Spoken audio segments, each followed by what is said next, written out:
Indeed, the Latter-day Saint knowledge of our premortal existence underscores the purpose and importance of mortality and enables us to see the inextricable connection of past, present, and future.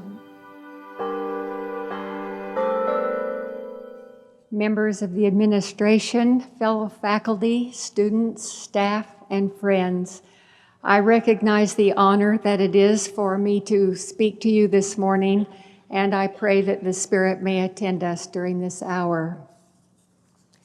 This past summer, I had occasion to visit the DUP Museum in Salt Lake City. While there, I was struck by the hundreds of pioneer portraits assembled by those inveterate collectors of Utah history, the Daughters of Utah Pioneers. Most of the silent faces lining the walls of 4 floors of the museum stared sternly into space, barely a shadow of a smile softening their earnest expressions. As tangible evidence of lives once lived, these portraits hold intrinsic value to families and museum collectors alike. But as I came to one I recognized, that of my own progenitor, Joseph Cornwall, I thought how well those fixed and impassive expressions masked the panorama of human experience each one represented. The Irish potato famine of the 1840s drove my great-grandfather to Scotland, but once there he encountered some Mormon missionaries with a life-changing message. On the ship that brought him to America, he met his future wife, Charlotte, alone and very homesick. Their courtship began on that hazardous journey. Disaster waited, however, until he crossed the plains, where an accident crushed one of his legs, making him a permanent cripple. But joy followed his dismay when he reached the Zion of his dreams, married his beloved Charlotte, and for the first time in his life, owned the land he worked. It has been said that a picture is worth 1,000 words. But in this instance, I think the 76 words I used to describe Joseph Cornwall were far more telling than his picture. As a historian, I readily admit my bias toward the written word, and it is only when I put words with faces do portraits come alive to me.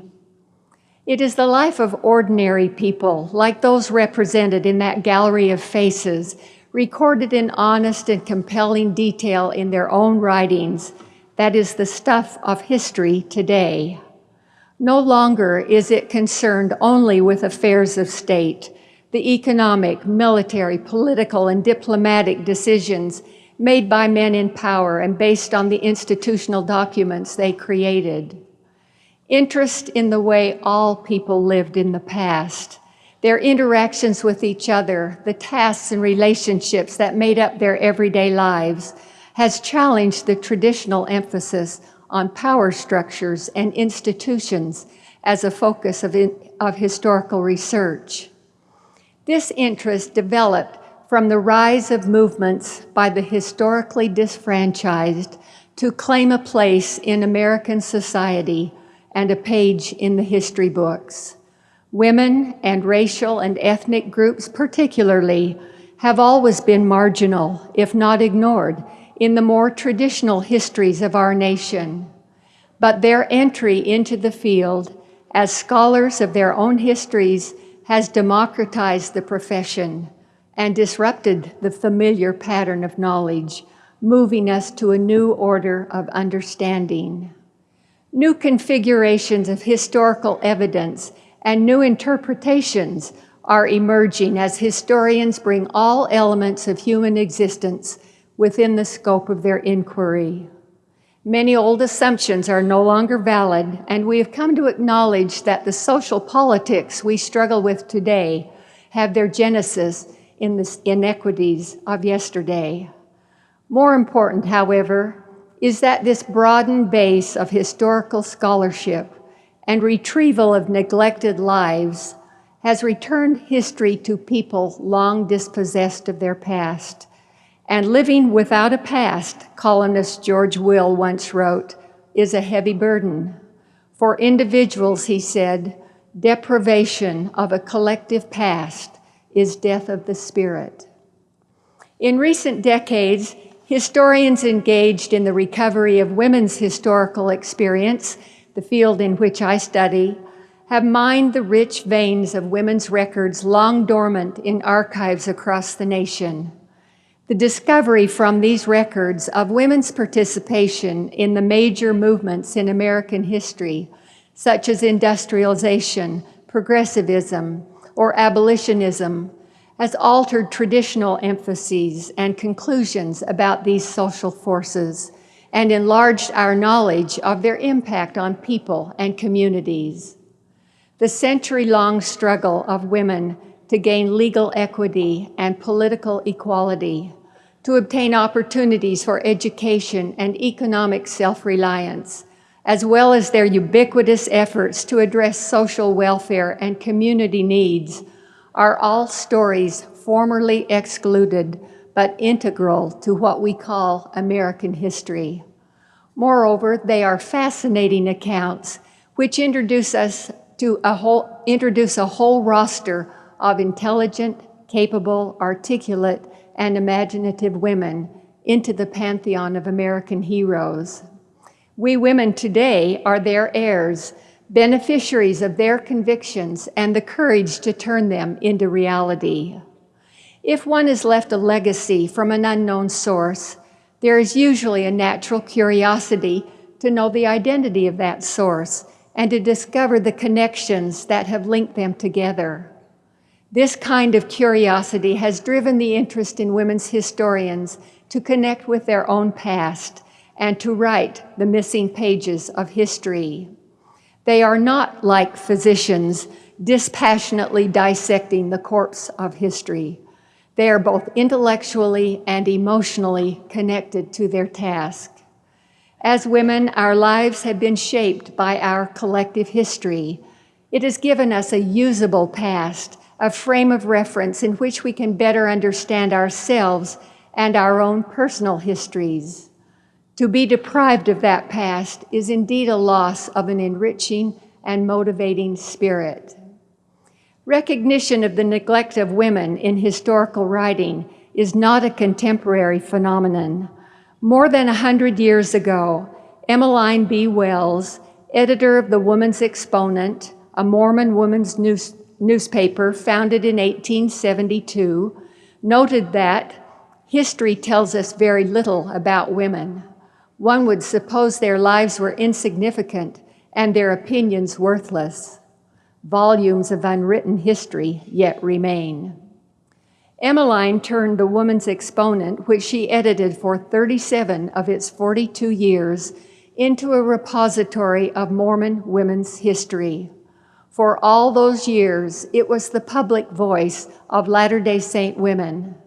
The biographies and compilations of women's achievements printed in its pages are invaluable, but the letters, autobiographies, and commentaries on the volatile events of that period are priceless.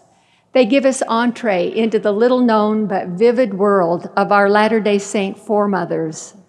The Exponent today serves as a major source of LDS women's history, a growing field of inquiry that not only reflects the intense interest of Mormon women to know their own history, but highlights the enormous collection of personal writings available to document that history. My study of Emiline B. Wells resulted from that interest and the availability of numerous resources relating to her life. Not only the editor and principal contributor to the Woman's Exponent, she was also an avid letter writer and diarist. 47 volumes of her diary reside in the archives here at BYU. These documents reveal her dedication to defending and uplifting the women of the church. A political activist in the suffrage movement, delegate from the church to national women's conventions, organizer of literary clubs, friend and correspondent with most of the national women's leaders of her time, personally acquainted with 4 United States presidents, and general president of the Relief Society, appointed at age 82 and serving for 11 years. She left a long paper trail for me to follow. Though through her voluminous writings and astute observations, she has navigated me through the circuitous currents of Mormon women's history. One thread of her private life, however, remained elusive. What happened to James? Emiline joined the church in 1842 in the rural Massachusetts village of New Salem. The next year, she married James Harris. Both of them were just 15. In 1844, they traveled with his parents to Nauvoo. 2 months later, the prophet and his brother were assassinated.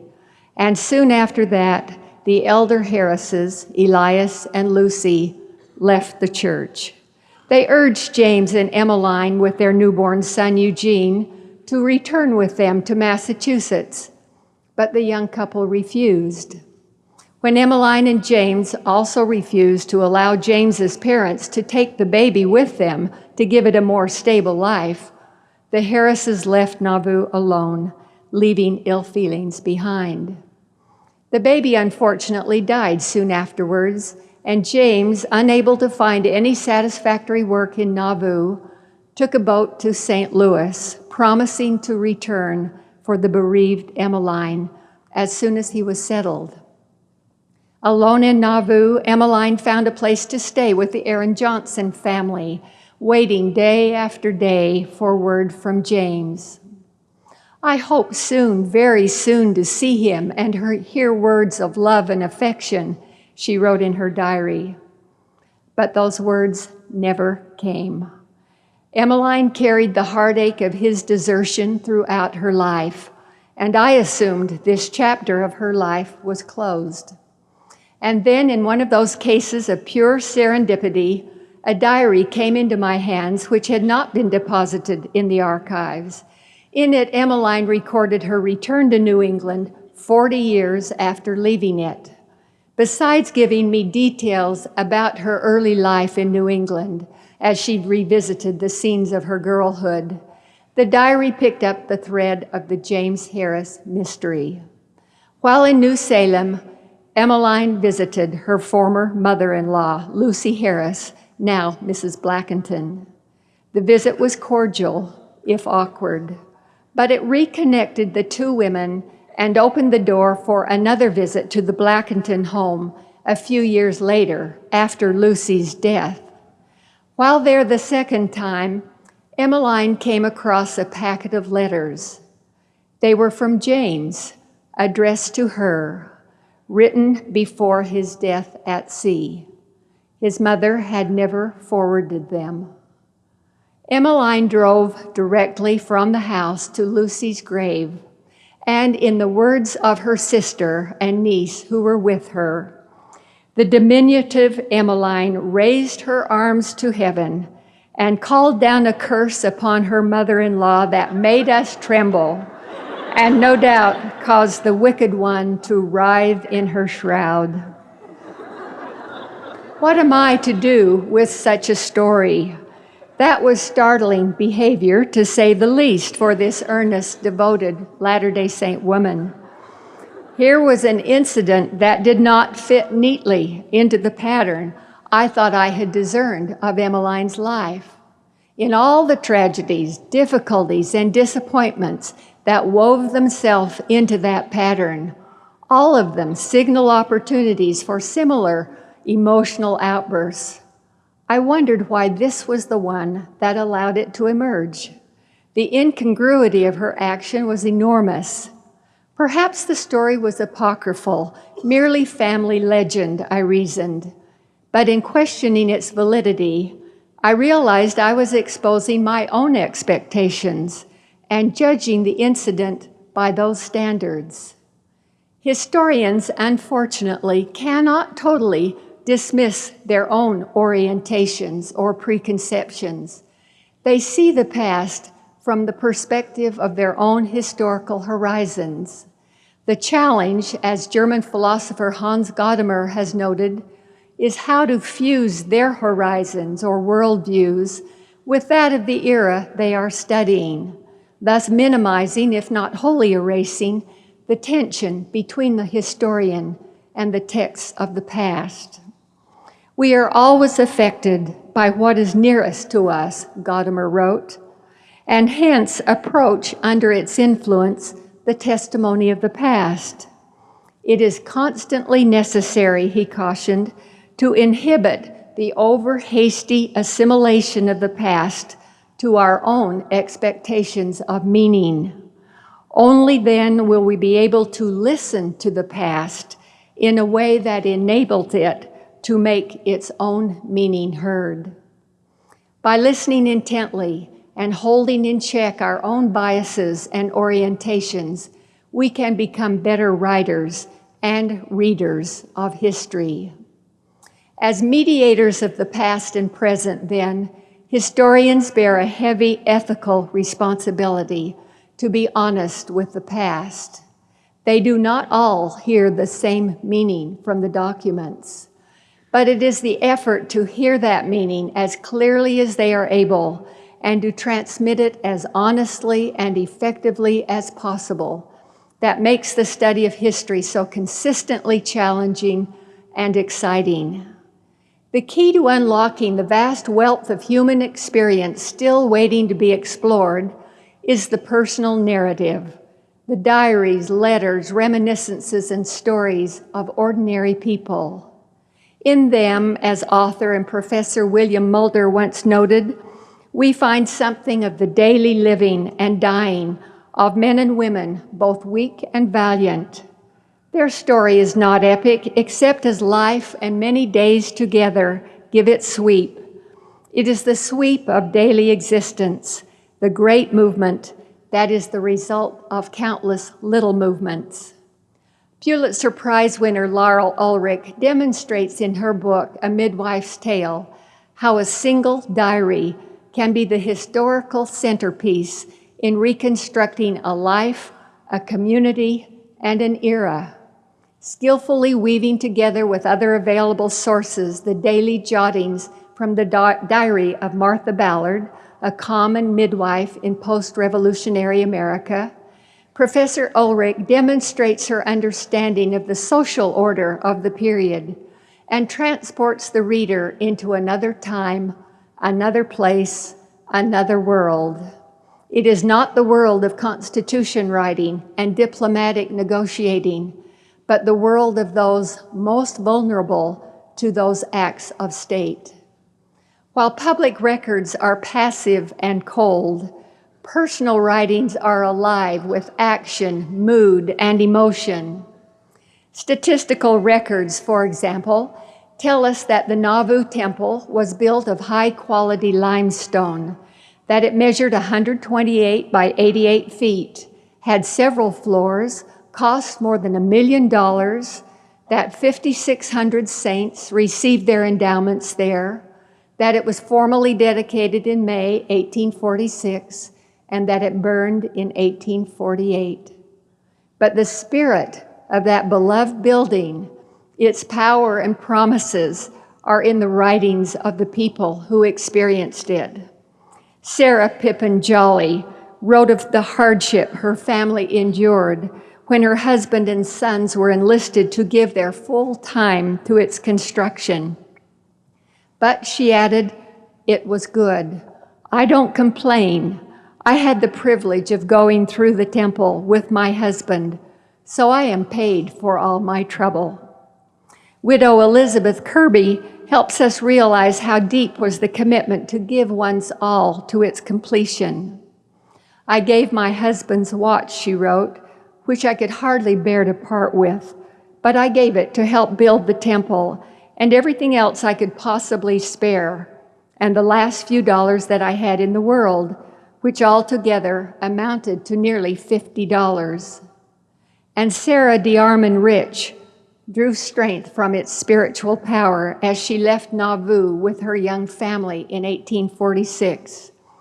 "The temple blessings caused us joy," she wrote, "and comfort in the midst of all our sorrows, and enabled us to have faith in God, knowing He would guide us and sustain us in the unknown journey that lay before us. For if it had not been for the faith and knowledge that was bestowed upon us in that temple by the influence and help of the Spirit of the Lord, our journey would have been like one taking a leap in the dark. To start out on such a journey in the winter, as it were, and in our state of poverty, it would seem like walking into the jaws of death.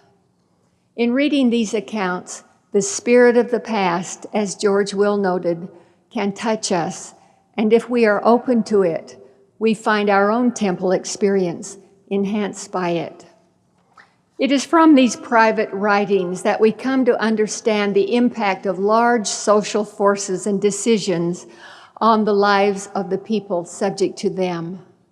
The creator of a Broadway production depicting a history of blacks in America found his inspiration in the popular culture of his people, preserved not in written documents, but in its oral traditions, rituals, and values.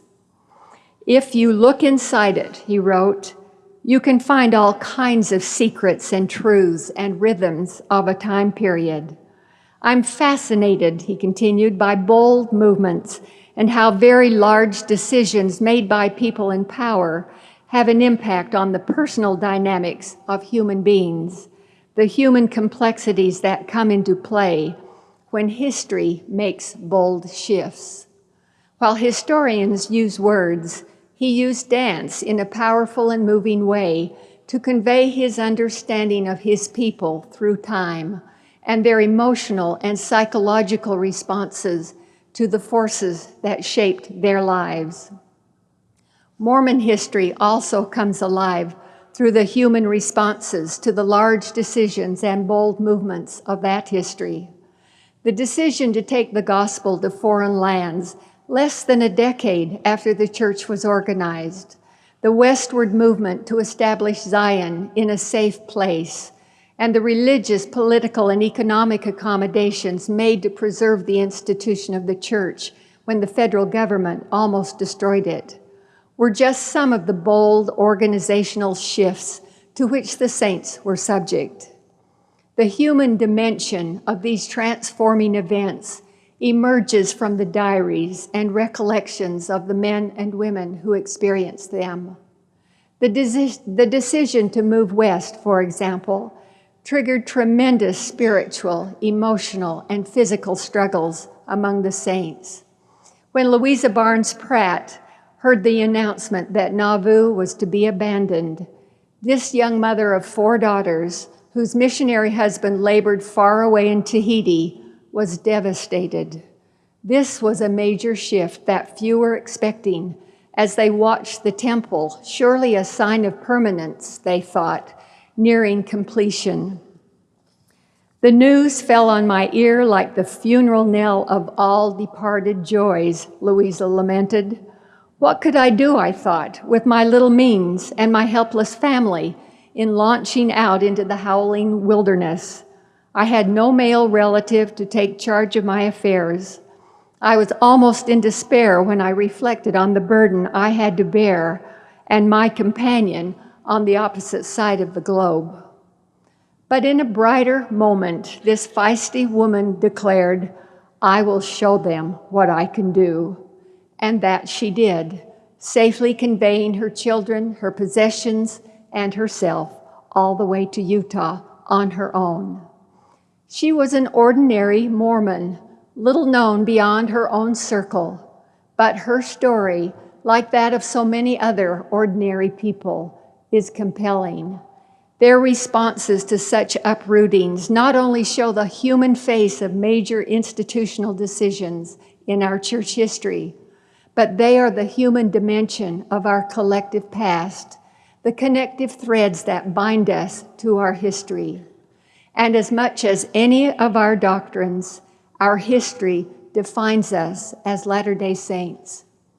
As traditional topics of history make room for the innovative studies of people's lives, perhaps traditional notions of history as a boring, lifeless subject might also diminish. One historical adventurer who made that transition found the excursion into his own people's history an exhilarating experience. If you can leap past whatever psychological or historical obstacles that keep you from drinking from the incredibly nourishing and replenishing water of one's history, he wrote, you can do anything. When you fully claim your history, you can soar. That kind of exhilaration I found in abundance last June when my husband and I guided a tour to the British church history sites, culminating in the dedication of the Preston Temple. In our group were descendants of the original 9 apostles who opened the British mission in the late 1830s, all eager to see the scenes of their ancestors' missionary labors. But it was our British friends, members, but descendants of neither the apostles nor the earliest converts, who laid special claim to that history. For them, the otherwise unexceptional and usually rainy town of Preston took on a luminous quality because it was the first town in England to hear the message of the restored gospel and served as gateway for the gospel not only to England, but also to Europe. The Preston ward, they were proud to say, was the longest continuously meeting congregation in the church, and they assured us they were doing all they could to keep that legacy alive. We went to the marketplace in Preston, where the early missionaries agreed that the slogan, "Truth will prevail," appearing on a political banner there, was a good omen. Then at the home on Wilfrid Street, one of our friends who accompanied us recited the long struggle of Heber C. Kimball and his companions against a siege by evil spirits, which occurred in that home the night before their first baptisms were to take place. Afterwards, we walked through the beautiful Avenham Park to the River Ribble, where those 9 baptisms did indeed occur on Sunday, July 30th, 1837. The gospel found a home in England that Sunday morning, declared our friends, and we are the beneficiaries of the events of that day. The missionary labors of President Hinckley as a young elder in Preston only added to their appreciation of that city's historical significance. The Preston Temple was the tangible link for them between the events of that Sunday morning in 1837 and June 1998.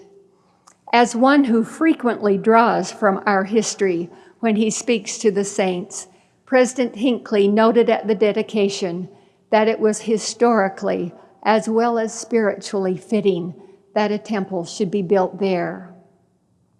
The power that knowledge of the past has on the present, enriching it, providing perspective, confirming identity, and deepening appreciation for one's own heritage was clearly manifest to me on that occasion. In claiming their history, these saints truly soared.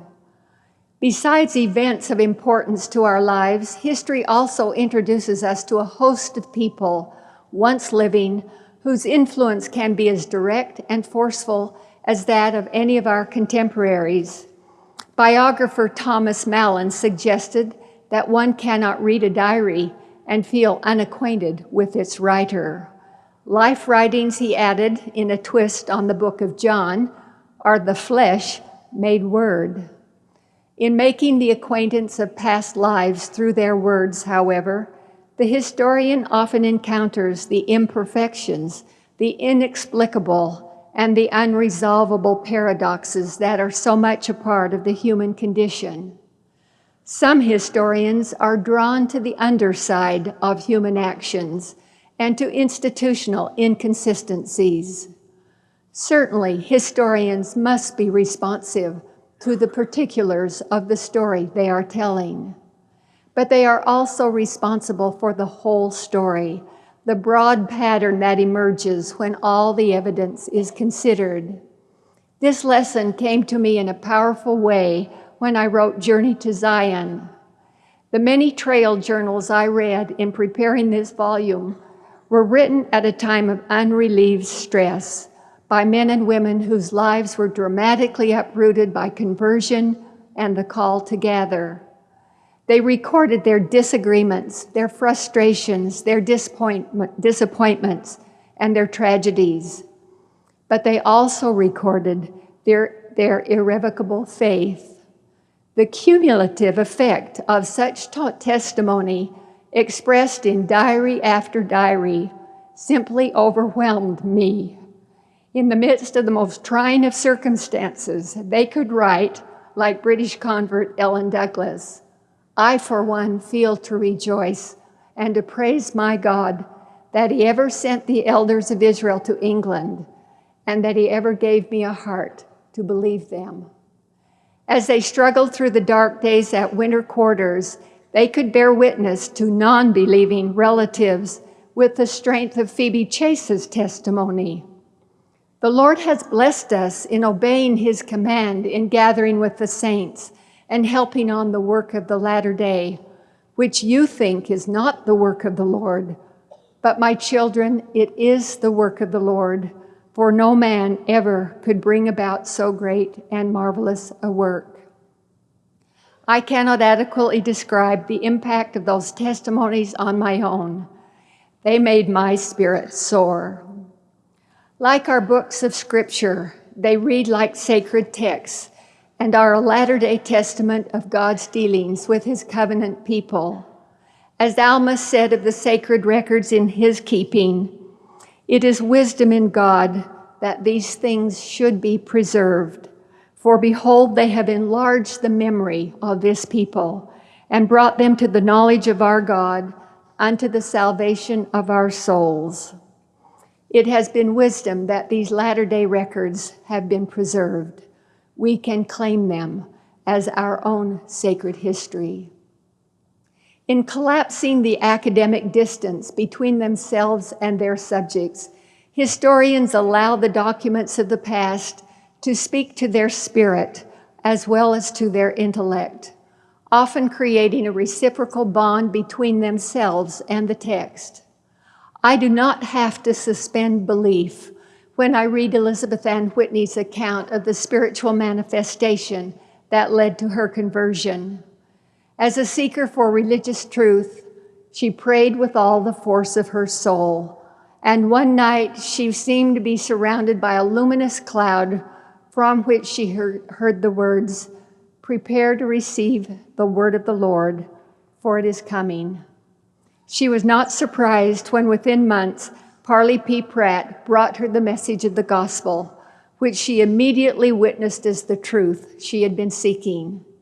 The life of the Spirit for Elizabeth Whitney, and indeed for the other women I have studied, was the life they chose to live. And to understand them, one must acknowledge this truth.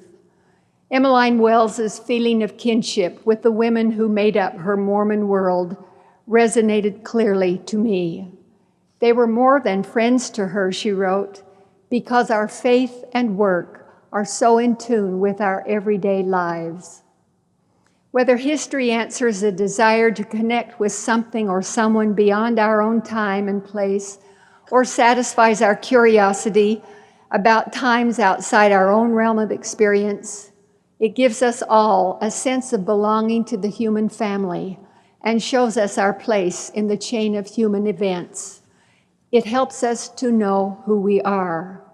Indeed, the Latter-day Saint knowledge of our premortal existence underscores the purpose and importance of mortality and enables us to see the inextricable connection of past, present, and future. It has been more than professional interest that has pulled me into history. Like many others, I have wanted to seek out my own roots, to come to know myself better by learning who I was. My curiosity about women's little-known past has led to this search for origins, for a recovery of roots, and an affirmation of my Latter-day Saint identity. I was quite unprepared for the rich and vibrant discovery that resulted from that search. I have come to know many women in our history, most of them unknown because they were outside the focus of the institutional lens. It has been tremendously satisfying to discover these past residents of our Mormon world and bring them back to life by retrieving their stories. I have learned much from the humor and intelligence of Hannah King, the single-mindedness of Eliza R. Snow, the generous spirit of Martha Cragen Cox, and the resilience of Harriet Hanks, and much more from so many others. Like Emmeline Wells, I am grateful that I have made friends of such women, both past and present, who are like kin to me because we share a faith and work that are so much a part of our everyday lives. My studies have provided historical and spiritual connections that have rooted my life in something solid and enduring. I have discovered that our history can be an anchor in a transitory world and a ballast for an uncertain tomorrow. In the name of Jesus Christ, amen.